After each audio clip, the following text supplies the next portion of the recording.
derniers instants. Merci Olivier, vraiment merci Fabien. Nous allons évoquer le Covid-19 avec le professeur Luc Montagnier qui a découvert le VIH, faut-il le rappeler. Yvan Rioufol va être également là sur le plateau. Vraiment merci beaucoup à tous les deux, vous êtes venus de Normandie ce matin. Et toute la journée on pensera et on écoutera Christophe. À tout de suite. Et nous revenons avec l'actualité du Covid-19 et nous sommes avec le professeur Luc Montagnier. Bonjour. Bonjour. Et merci d'être avec nous. Faut-il le rappeler, vous êtes prix Nobel de médecine et c'est vous qui êtes à l'origine de la découverte du VIH. C'est une longue histoire, mais intéressante aussi pour l'actualité, parce qu'on a une expérience de choses qui se sont passées, qui ont été très difficiles à contrôler là-bas à ce moment-là. Et ce qui a permis de trouver la vérité, c'est comme aujourd'hui. Alors ce qui m'intéresse ce matin, c'est que vous travaillez en ce moment sur le virus. Nous sommes d'accord. Je travaille, mais pas forcément au labo, puisque on travaille sur ordinateur avec un collègue, et puis c'est tout. On n'a pas d'expérience, on peut dire, mais l'expérience vient de la maladie elle-même, de toutes les mesures qui sont faites actuellement dans les laboratoires sur les patients. Et vous êtes arrivé à certaines conclusions. Alors, nous sommes arrivés à la conclusion qu'effectivement, il y avait eu une manipulation au sujet de ce virus. C'est-à-dire ? Eh bien, qu'une partie, je ne dis pas le total, n'est-ce pas, mais il y a un modèle qui est évidemment le virus classique. Et là, c'était un modèle surtout venant de la chauve-souris. Mais à ce modèle, on a par-dessus ajouté des séquences, notamment du VIH, le virus du sida. Mais quand vous dites « on a ajouté », qui a ajouté ? Moi, je ne sais pas. Mais c'est pas naturel, c'est ce que vous voulez dire ? Non, ce n'est pas naturel. C'était un travail de professionnel, un travail de biologiste moléculaire. C'est un travail très minutieux. On peut dire d'horloger, on peut dire au niveau des séquences. Mais dans quel but ? Dans quel but, ça n'est pas clair. Moi, j'expose, si vous voulez, mon travail, c'est d'exposer les faits, c'est tout. Je n'accuse personne, je ne sais pas qui a fait ça et pourquoi. La possibilité, c'est peut-être que ils ont voulu faire, on ne sait pas, on a voulu faire un vaccin contre le sida. Donc on a pris des petites séquences du virus et on les a installées dans la séquence plus grande du coronavirus. Alors je suis pas sûr de comprendre tout ce que vous dites. C'est-à-dire que dans ce virus, il y a une part de VIH ? Voilà, c'est ça. Le matériel génétique du virus est un long ruban d'ARN, n'est-ce pas ? Comme de l'ADN, mais c'est de l'ARN. Et dans ce long ruban, à une certaine place, on a fixé des séquences petites de VIH. Mais ces séquences petites ne sont pas petites pour ne rien vouloir dire. Elles ont la possibilité de modifier, par exemple, ce qu'on appelle des sites antigéniques. C'est-à-dire, si on veut faire un vaccin, on peut très bien modifier la protéine qui est exposée pour le vaccin par une petite séquence venant d'un autre virus. Mais vous êtes certain de ça? Parce qu'on a dit que le bruit a couru, que c'était d'une origine humaine, finalement. Et ça a été ensuite réfuté par la plupart des autorités scientifiques, quand même. Il y a quand même une volonté d'étouffement, si vous voulez. Les travaux, nous ne sommes pas les premiers. Un groupe de chercheurs indiens, très, très renommés, avait publié la même chose. On les aura forcés à rétracter. Et on les a forcés comment? C'est-à-dire, c'est annulé. Il y a, si vous regardez leur publication, vous avez une grande bande annulée parce que... Mais ce que vous dites là, la plupart des scientifiques disent le contraire, quand même. De moins en moins. De moins en moins. Si vous voulez, ceci est arrivé donc au début de cette année, et on voit de plus en plus de travaux qui suggèrent, mais moi je suis, on peut dire, hors d'âge. Je suis prix Nobel et je peux travailler librement. J'ai donc aucune pression sur moi qui peut agir. Ce que vous dites, je fais le lien avec ce qu'a dit le président Emmanuel Macron, qui évidemment a un devoir de réserve infiniment plus important que vous, par définition. Et qu'a-t-il déclaré au Financial Times? Il a dit « Il y a manifestement des choses qui se sont passées qu'on ne sait pas ». Bon, ça c'est le premier lien que je fais. Le deuxième lien que je fais, c'est avec Mike Pompeo, le chef de la diplomatie américaine, qui a dit « Nous menons une enquête exhaustive sur tout ce que nous pouvons apprendre sur la façon dont ce virus s'est propagé, a contaminé le monde et a provoqué une telle tragédie. » Et les États-Unis ne semblent pas exclure que le coronavirus provienne d'un laboratoire chinois à Wuhan et évoque une enquête pour faire la lumière sur son origine. Tout ça date des dernières heures. C'est le chef de la diplomatie américaine, Mike Pompeo, qui était interrogé mercredi soir sur Fox News, sur un article du Washington Post qui affirmait que l'ambassade des États-Unis à Pékin avait alerté le département d'État américain il y a 2 ans sur les mesures de sécurité insuffisantes dans un laboratoire de Wuhan qui étudiait les coronavirus chez les chauves-souris. Monsieur Pompeo a été questionné également sur les informations de Fox News selon lesquelles plusieurs sources pensent désormais que le Covid-19 actuel, signalé pour la première fois justement à Wuhan en décembre, émane de ce même laboratoire, même s'il s'agirait bien d'un virus naturel, pas d'un agent pathogène créé par les Chinois, et que sa fuite ne serait pas volontaire mais due au mauvais protocole de sécurité. Voilà ce qui s'est dit. Mais bien sûr que il faut se méfier. Mais oui, mais j'entends bien. Et après, on vous interrogera sur la manière dont vous travaillez aujourd'hui pour arriver à ces conclusions-là. Yvan Rioufol. Ce que vous annoncez est énorme. C'est une bombe nucléaire, si je puis dire. Mais je voudrais, pour bien être sûr d'avoir compris, cette trace de VIH ne peut pas résulter d'un croisement naturel, enfin, ou d'un croisement, en tout cas, entre espèces animales et humaines. Ça ne peut être que la main de quelqu'un d'autre, la main d'un homme. Absolument. Il y a dans cette affaire une concentration, si vous voulez. Vous avez un long ruban, il y a 30 000 bases, si vous voulez, 30 000 signes qui portent le matériel génétique. Et tout est concentré dans les 30 000, dans 1000 bases, même moins de 1000 bases. Donc, qui a attaché des petits morceaux, il y a une partie de ce génome donc, qui est faite en fait du VIH. Mais est-ce que par exemple, il y a une majorité de séquences du VIH. Est-ce qu'on le voit? Oui. Ça se voit comment? Par la séquence. On a un matériel très simple. C'est un système informatique qui permet de repérer une séquence que vous cherchez. Non, mais si je dis, par exemple, pour que les choses soient claires, si je dis du VIH dans le Covid, est-ce que c'est exact ce que je dis là? C'est exact, mais ça ne veut pas dire qu'il y a assez de VIH pour faire une grande protéine de VIH. Il y a assez de matériel pour modifier ce qu'on appelle un site antigénique, c'est-à-dire modifier un peu la protéine du coronavirus pour la faire reconnaître par le système immunitaire comme VIH. Mais les conséquences sur le VIH, qui est une maladie extrêmement grave, et avec les conséquences que l'on sait, les conséquences pour ceux... Et alors là, moi, je fais très attention forcément à ce que je dis, parce que je pense à ceux qui ont eu le Covid-19. Vous pouvez évaluer aujourd'hui les conséquences. Il serait intéressant de regarder, de voir s'il y a des anticorps produits chez ces patients contre le VIH, contre une protéine du VIH. Ça serait intéressant à faire. Et est-ce que, à votre connaissance, est-ce que vous savez si le professeur Raoult, qui est donc un des spécialistes mondiaux de cette affaire-là, a eu également ce traçage en vue, a diagnostiqué, si je puis dire, cette trace de VIH? Et est-ce qu'il y a des médicaments qui peuvent y remédier? Non, mais il y a eu des médicaments antiviraux, antirétroviraux contre le VIH qui ont eu un certain effet, mais enfin pas aussi bien que l'hydroxychloroquine. Donc ça a été abandonné maintenant. Et permettez une autre question. Tous les soupçons se tournent en effet vers la Chine.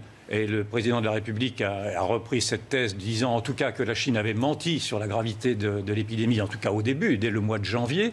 Mais est-ce que vous ciblez également la Chine et un laboratoire chinois dans le fait que cette sorte de terrorisme se serait produit? Parce qu'en fait, là, on est dans un autre monde. On est dans le monde du terrorisme bactériologique.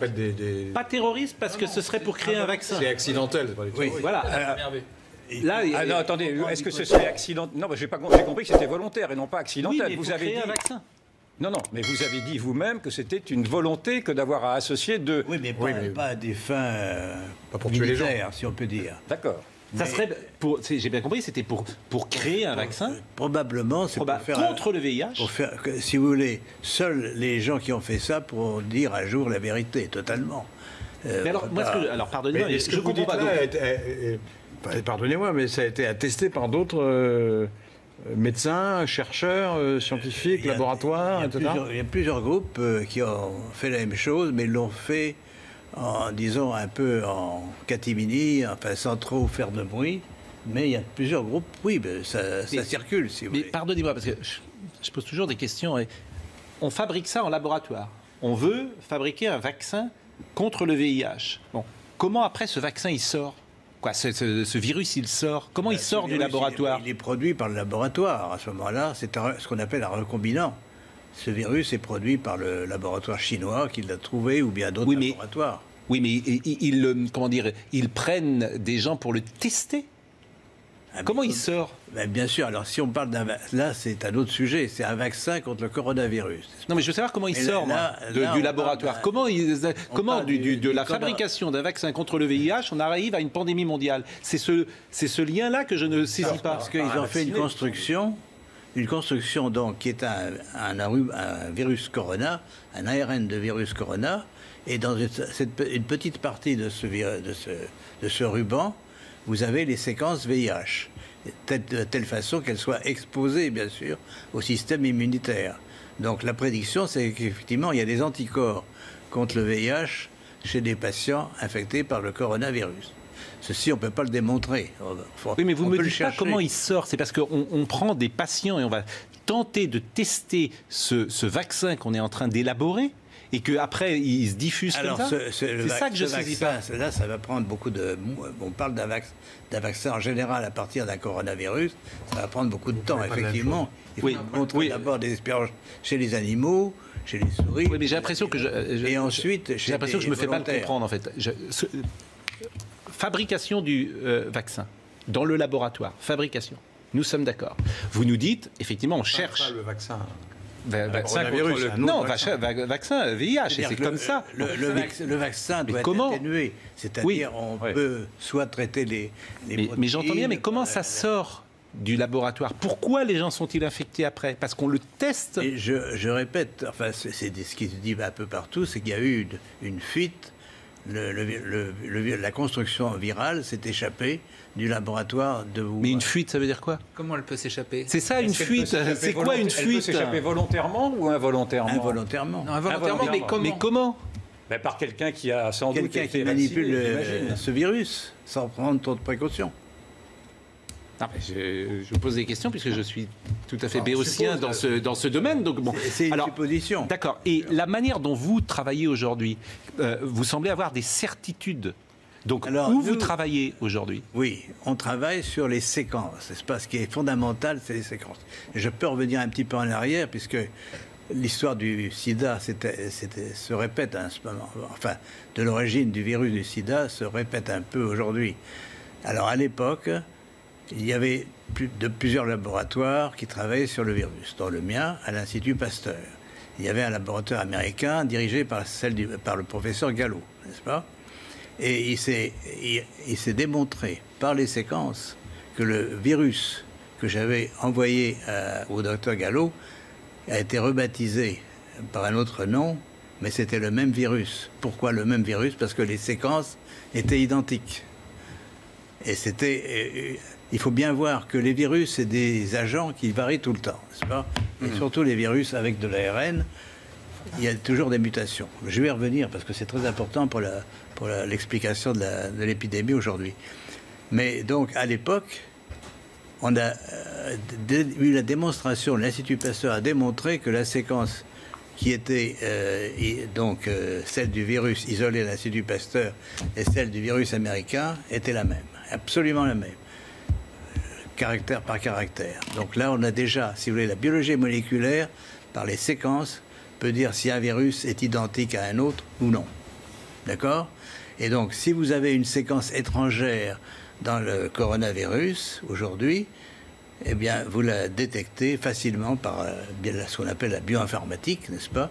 Et pourquoi on ne le fait pas, ça? Et pourquoi ça n'a pas été fait? Pourquoi ça n'a pas été fait? C'est ça que je sais pas. Parce que c'est de la biologie moléculaire. Alors, nous sommes un petit groupe qui travaille là-dessus depuis longtemps, mais on n'est pas les seuls. Je répète, les Indiens ont trouvé la même chose et l'ont publié, et on leur demandait de rétracter ensuite. Mais quand vous dites c'est mystérieux, c'est qui ont? Qui demande à rétracter, qui a demandé aux Indiens de se c'est rétracter? l'éditeur de la revue. C'est l'éditeur de la revue. D'accord. Mais Oui, peut-être qu'ils considéraient que c'était Non, mais pas- pourquoi quelqu'un, En fait, ce que vous nous dites paraît simple, c'est-à-dire que comme il y a plusieurs séquences, hein, si j'ai bien compris, il y a plusieurs séquences dans ce virus.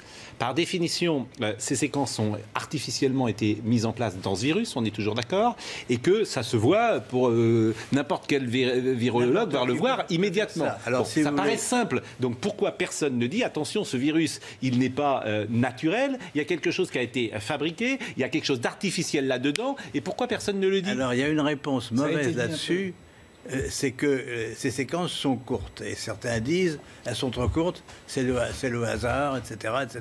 Ah, donc il y a une polémique sur la question. Il y a alors. une polémique sur la question. D'accord. Mais on répond tout de suite, parce que ces longueurs sont quand même des longueurs qui portent une information génétique. Contrairement à ce qui est dit, que c'est le hasard, c'est pas vrai. Et qu'est-ce qu'on appelle précisément une séquence pour un virus? Alors, une séquence, c'est la séquence des nucléotides, n'est-ce pas? Il y a 4 nucléotides différents. Ça, je suis pas beaucoup avancé. Un peu perdu là. Je suis pas beaucoup. Vous savez qu'on est Je suis pas beaucoup On avancé. est tous codés. Oui, non, mais si je comprends Oui. bien, il y a ça. une discussion sur l'analyse de cette séquence, parce qu'il y a des gens Mais qui disent j'ai répondu à c'est ça. le hasard. C'est ça? J'ai répondu, c'est pas le hasard. Le hasard. Vous dites c'est pas le hasard, mais bon. Non, mais vous dites le contraire, Votre- mais il y a ce d'autres que qui vous disent êtes que c'est en le fait, hasard. ce que vous êtes en Non, train il y a de dire d'autres. sur d'autres plateaux, effectivement, je reprends l'expression d'Yvan, c'est une bombe. Pourquoi? Parce que vous n'êtes pas n'importe qui. Vous êtes prix Nobel de médecine et vous êtes celui qui a découvert le VIH. Donc votre voix, elle porte. Forcément, et il va avoir des conséquences de ce que nous sommes en train de dire là. Le professeur Delfrécy, par exemple, mes responsabilités, j'ai pensé qu'il fallait effectivement que j'en parle une fois qu'on a été sûr. Si vous voulez, on a. et vous êtes sûr Et depuis professeur- combien de temps? Pourquoi n'en parlez-vous pas au professeur Delfrécy? Pourquoi n'en parlez-vous pas au professeur Raoult? Pourquoi ne vous Ah, mais renseignez... je suis prêt à en parler. Mais pourquoi ne l'avez-vous pas fait dès à présent? C'est ça que je n'arrive pas non plus à comprendre. Si, c'est-à-dire qu'il y a un processus qui prend du temps. On a envoyé bien sûr des publications. Il y a déjà une publication. hein, D'accord. dans une revue indienne. Parce que, je répète, il y a une pression Cette énorme. publication indienne, elle date de quand? Elle date de quelques semaines. Quelques semaines. Oui. Et vous dites qu'il y a une pression énorme. Il y a une pression énorme pour que tout ce qui est elle vient sur d'où, l'origine cette du pression virus, c'est le blackout, n'est-ce Mais pas? pourquoi il y a C'est cette pression? la Chine, c'est la Chine posez la qui question. impose ce blackout? C'est la Chine, c'est le gouvernement chinois actuellement qui veut maintenant poser sa signature, si vous voulez, sur tout ce qui est produit en Chine sur l'origine du virus. Mais il ne peut pas contrôler le monde entier, bien sûr. Donc nous sommes en dehors de la Chine. D'ailleurs, on pense que la Chine est aussi une victime dans cette affaire, par la fuite, par l'échappement du monstre qu'ils ont créé. Donc, si vous voulez, mon rôle n'est pas d'évaluer Mais les la Chine a responsabilités. identifié ce qu'elle a créé. La Chine sait en fait ce qu'elle a créé. La Chine, sa version officielle, le virus vient du marché aux poissons de Wuhan. Ce qui ne serait pas vrai, donc. Voilà. Donc, ce qui ne serait pas vrai. Ben non, Ouais. c'est pas. Et si vous ce qui m'a montrez fait le penser- séquençage que vous avez fait là, à n'importe quel spécialiste, il va dire oui, effectivement. Ah oui, c'est. Ça, vous êtes sûr de ça? Ah oui, c'est pour ça. Mais que il peut y avoir une pression de l'OMS, par exemple? il peut y avoir une pression de tous les organismes mondiaux ou nationaux qui ont un intérêt à cacher la vérité. Quel dans intérêt cette ils auraient à affaire. cacher les choses? Parce que les Chinois, on peut le comprendre, mais les autres? Je ne sais pas. Et vous connaissez beaucoup de grands chercheurs. Vous leur en avez parlé. Vous leur avez envoyé vos études. J'ai envoyé, bien sûr, ces résultats à un certain nombre de collègues. Et ils répondent quoi? Ben, si vous voulez, c'est des faits, on ne peut pas les nier. Et sur Bon, la démarche je vous propose de marquer une pause. Et, Sur la démarche Ouais. scientifique elle-même, est-ce que vous trouvez rationnel d'avoir voulu associer à un moment donné, pour un chercheur, le Covid et Le VIH, non, je trouve ça Le assez VIH. bizarre. Bizarre. C'est bizarre. Parce que le VIH, c'est très dangereux. Ça n'a donc rien à voir. A priori, ça ne pouvait pas se... Bon. Ça ne pouvait pas donner quelque chose. Les faits sont là. Les faits sont là, d'accord. On va poursuivre et vous nous direz, parce que vous nous direz également si ce virus mute et évolue et s'il s'affaiblit. Et je pense que c'est également ce que vous avez remarqué, puisque le virus aujourd'hui, il se déplace d'ouest en est. D'est en ouest, pardon, d'est en ouest, et il est aux États-Unis. Et vous avez remarqué qu'aux États-Unis, il est beaucoup plus faible et il a perdu d'une certaine manière sa virulence. Chez certains patients. Bon, à tout de suite. C'est dingue. Luc Montagnier est avec nous ce matin. Vous avez déclenché évidemment quelque chose sur les réseaux sociaux d'absolument incroyable. Vous nous dites ce matin deux choses, que le Covid-19 a été artificiellement fabriqué dans un laboratoire de Wuhan à partir du virus d'origine. Et il n'a pas dit ça. Hein. Il a supposé que c'était à Wuhan. Bah, il n'y était pas à Wuhan, oui. Non. Mais il a regardé le c'est ce que, en tout cas, a été dans un laboratoire à Wuhan qui est capable de le faire. Voilà. Donc c'est ce que vous nous dites. Et vous nous dites qu'il y aurait dans ce virus une part de VIH. Vous avez déclenché évidemment une tonne de réactions. Parmi celles-là, d'ailleurs très simples, les gens se posent des questions très simples. Est-ce que le fait d'avoir des segments du VIH dans le Covid-19, on pourrait le transmettre sexuellement ? Je ne crois pas. Je pense que ce virus est quand même essentiellement un coronavirus, n'est-ce pas ? Donc il se transmet par la voie respiratoire. Donc ça reste un virus respiratoire, même s'il a été fabriqué tel que vous l'avez dit tout à l'heure. Oui, parce que, je répète, les séquences de VIH sont très petites, minoritaires, par l'ensemble des gènes, dans l'ensemble des gènes du coronavirus. Et elles n'ont pas les mêmes conséquences que le VIH lui-même. Ça, a priori, c'est ce que vous disiez aussi. Oui. Bon. Mais peut-être avec une réserve, c'est que si on travaille sur la protéine de surface d'un virus, on peut modifier son tropisme, c'est-à-dire il va attaquer d'autres types de cellules qu'au départ. Alors l'omerta, est-ce qu'elle s'expliquerait l'omerta Oui, je vous en prie. Il faudrait peut-être, avant d'élaborer sur cette information, connaître la réaction des milieux scientifiques les plus officiels. Quoi. Ils vont venir, ça va venir, j'imagine. C'est la première question que je me poserais, moi. Mais par définition, à l'heure à laquelle nous parlons, ces milieux sont en train peut-être de découvrir ce que vous dites. Nous avons parce que s'ils l'ont caché, c'est intéressant. Nous avons les faits, et je répète, il y a une publication indienne au départ, mais qui a été supprimée par la pression de l'éditeur. Alors, je vais vous poser une question. D'abord, pardonnez-moi de vous poser des questions parfois qui peuvent être jugées un peu brutales, bien évidemment. Mais vous savez, tout ça, on s'était posé aussi d'abord. Bon, et il y a aussi une part de questions de béotien, mais quand vous dites qu'il y a une sorte d'omerta, est-ce que l'omerta des pays, finalement, c'est parce que tout le monde fait la même chose ? C'est-à-dire que tout le monde ferait dans son coin, parfois, sans le dire, des fabrications de vaccins de cette manière-là, où on prendrait un virus et puis on injecterait une autre séquence de virus et que finalement, tous les laboratoires du monde font la même chose et c'est pour ça les gens ne disent rien aujourd'hui. Est-ce que c'est possible, ça ? Je ne sais pas si tous les laboratoires font ça, mais enfin, tout est possible. En biologie moléculaire actuellement, on peut faire toute construction nouvelle de virus que l'on veut. Non, mais a priori, ce genre de pratique est parfaitement interdite. On peut pas. À l'Institut Pasteur, par exemple, on ne peut pas faire ce qu'on veut. Absolument. Il y a des règles très précises. Mais est-ce que tout le monde suit ces règles dans le monde entier ? C'est peu probable. Si vous me permettez, je vous en prie. Une observation, simplement, c'est que, à l'évidence, et en France et ailleurs, nous n'avons pas voulu rechercher les causes de ce qui nous arrive. C'est-à-dire que quand Donald Trump, par exemple, a dit que ce virus était chinois, il a été accablé en disant qu'il ne pouvait pas dire que ce virus était chinois parce qu'on n'en savait rien. Quand il y a eu ces rumeurs de dire que ce virus aurait pu sortir d'un laboratoire, parce que ces rumeurs-là, elles courent depuis maintenant 2 mois, tout le monde a crié aux fake news, et maintenant on n'ose même pas évaluer l'hypothèse de ce que pourrait être une guerre bactériologique. Vous m'avez dit que ce n'était pas envisageable. Je veux bien vous entendre, mais malgré tout, avec ces 2 dénis respectifs, de dire que ce n'était pas la Chine, puis que ce n'était pas un laboratoire, et maintenant d'entendre dire que ce ne serait en tout cas pas une guerre bactériologique, on peut aussi, enfin moi je peux douter, je vous entends bien en disant que ce n'était pas le but recherché, que c'était un vaccin au bout du compte, mais est-ce que l'on ne peut pas quand même réserver cette hypothèse également d'une guerre bactériologique qui aurait pu, qui peut exister, qui existe dans les scénarios, et qui aurait pu être établi également à Wuhan ou ailleurs. Enfin, mais je lis là par exemple qu'un laboratoire américain dit on a analysé les choses, ça a une origine naturelle. Donc il ne dit pas la même chose que vous. C'est un laboratoire qui a l'air assez sérieux. Je joue sur les mots, parce que vous mettez un objet naturel dans un autre objet naturel. Ouais. Le VIH, c'est un objet naturel aussi. Ouais. Ouais, ouais. Oui, enfin, jusqu'à présent, un certain nombre d'autorités reconnues ont dit que c'était d'origine naturelle. Je veux dire, le monde va devenir... Je veux dire, moi, là, je partage pas tout à fait l'analyse d'Yvan, mais je reprends des éléments. Le complotisme existe, on le voit bien. Souvent, moi, je me bats, entre guillemets, contre le complotisme en disant laissons cela de côté.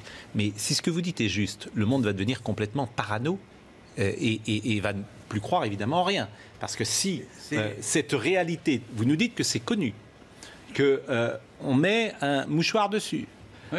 Qu'une étude a existé. J'entends effectivement, je faisais le lien tout à l'heure, je l'ai dit, avec ce que dit Emmanuel Macron, qu'on peut, à la lumière de ce que vous dites, interpréter. Je rappelle cette phrase, manifestement, des choses se sont passées et on ne le sait pas.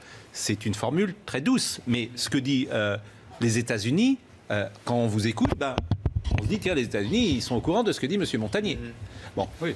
Non seulement les États-Unis sont au courant, mais ils ont financé une partie des recherches faites dans le laboratoire de Wuhan. C'est publié maintenant. C'est dingue. Ça également. Donc c'est une affaire pas seulement chinoise, de toute façon. Oui. Alors, non, si on veut se rassurer quand même, puisque vous avez continué de travailler sur ce virus aujourd'hui, il a perdu, dites-vous, toute sa virulence et vous imaginez qu'il ne sera plus précisément dangereux ces prochaines semaines. Effectivement, ce qui est intéressant, si vous voulez, c'est que mon collègue mathématicien, Pérez, pense qu'il y a une sorte d'harmonisation des séquences de l'information génétique qui est portée aussi bien par nos propres chromosomes que par les virus.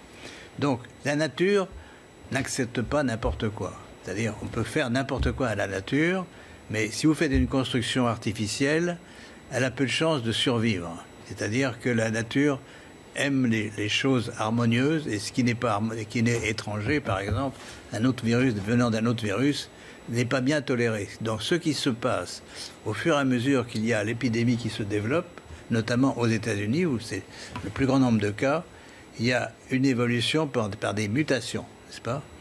Les séquences vont muter. Muter, ça veut dire un nucléotide changé pour un autre, donc on modifie le code génétique, mais ça veut dire aussi des délétions, c'est-à-dire il y a des morceaux entiers du génome, et notamment, alors ce qui est extraordinaire, c'est que justement la région qui porte les séquences VIH, et mute beaucoup plus vite que les autres. Donc, et même elle disparaît par délétion.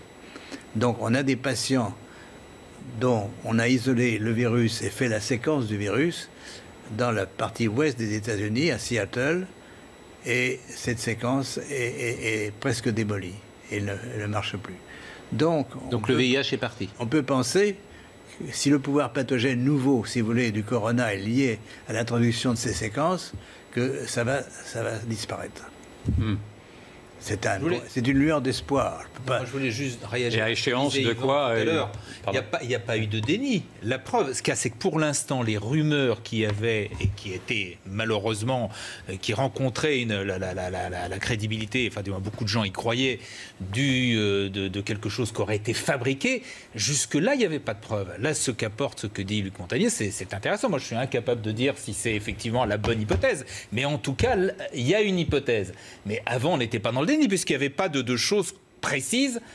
On était dans le déni de dire que ça venait de la Chine. On était dans le déni de dire que c'était un virus chinois. Rappelez-vous des polémiques. Chacun sait que l'épidémie est née en Chine. De là, le traité, après, à parler de virus chinois, c'est autre chose. Bah oui, le virus chinois, on parle pas comme ça.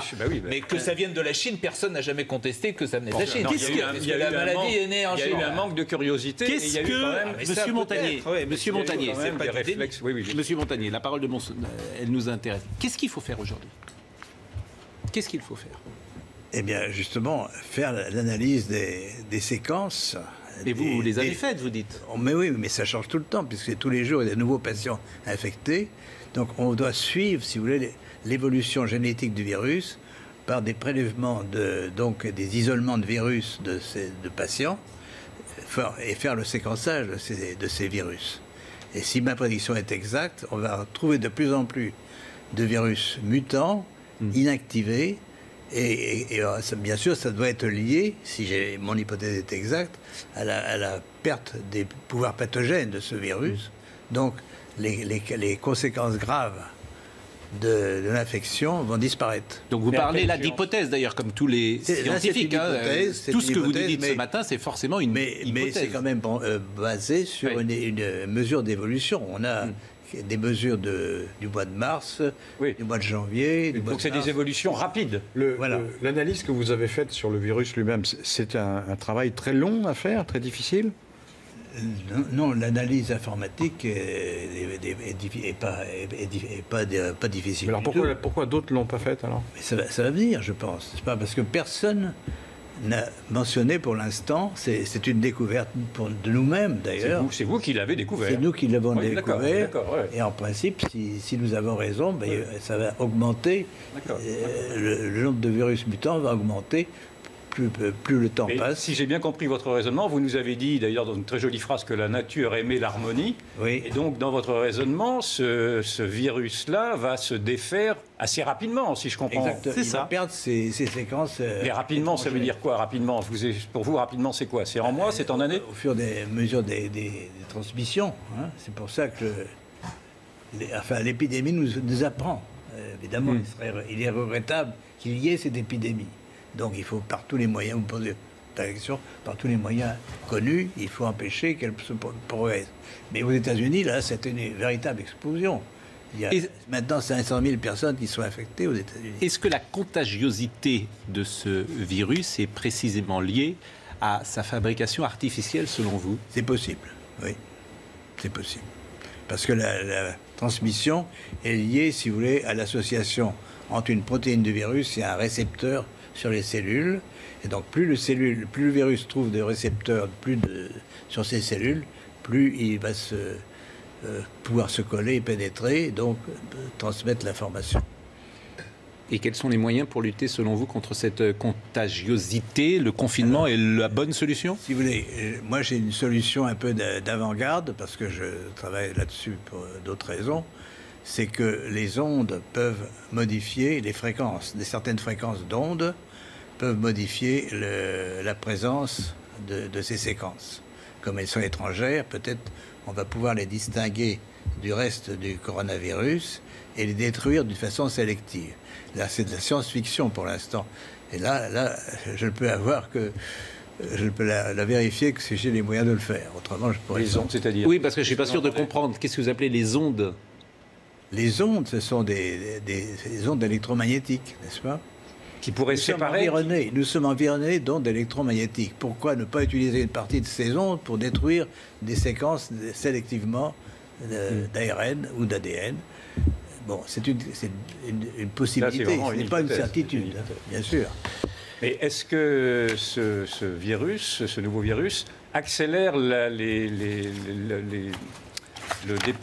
défenses immunitaires, pardon, je n'arrive pas à trouver le mot, accélère le fait que nous n'ayons plus les défenses immunitaires susceptibles de nous défendre, ou est-ce que ça n'a pas de rapport? Est-ce que cela éradique les défenses immunitaires ou pas? Alors, effectivement, moi je pense, si vous voulez, qu'on vit dans un environnement très différent de celui de nos ancêtres, et sans se rendre compte, enfin, on adore les ondes, on communique par les ondes tout le temps, n'est-ce pas?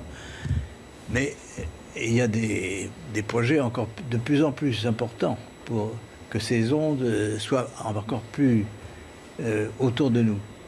Alors, je répète, et c'est un sujet à étudier, c'est pas le rôle des ondes.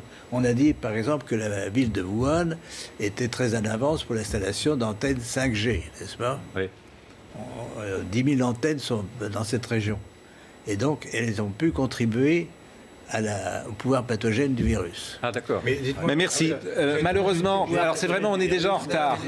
On est déjà en retard. Mais j'ai vu. Est-ce qu'on peut avoir 5 minutes de plus? Je le demande d'ailleurs à Marine Lançon et peut-être à notre ami Jean-Marc Morandini. Est-ce qu'on peut exceptionnellement déborder un peu? Parce que c'est vrai que ce que vous nous dites est si important dans cette séquence. Parce que je lis là dans le...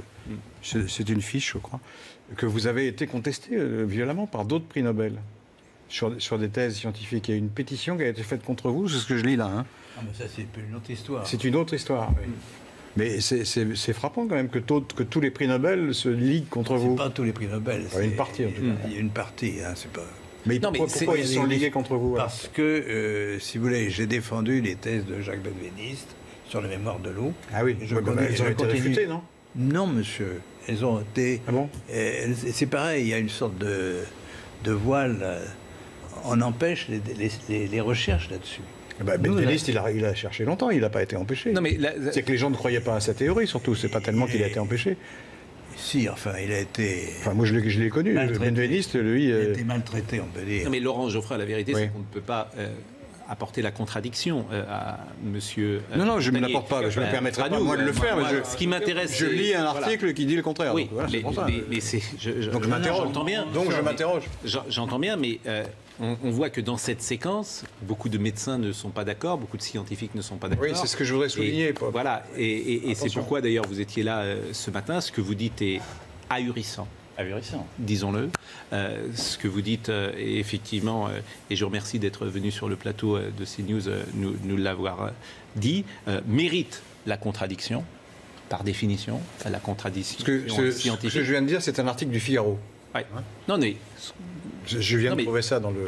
Vous avez parlé vous-même d'hypothèse, et c'est ce mot aussi que je veux retenir, comme souvent les scientifiques avancent en parlant d'hypothèse, et malheureusement, on ne peut pas continuer cette discussion, mais je ne doute pas que nous pourrons la poursuivre et vous entendre de nouveau. Ce qui vous permettez, le plus important, c'est pas l'origine, si vous voulez, c'est intéressant l'origine des virus, mais c'est surtout...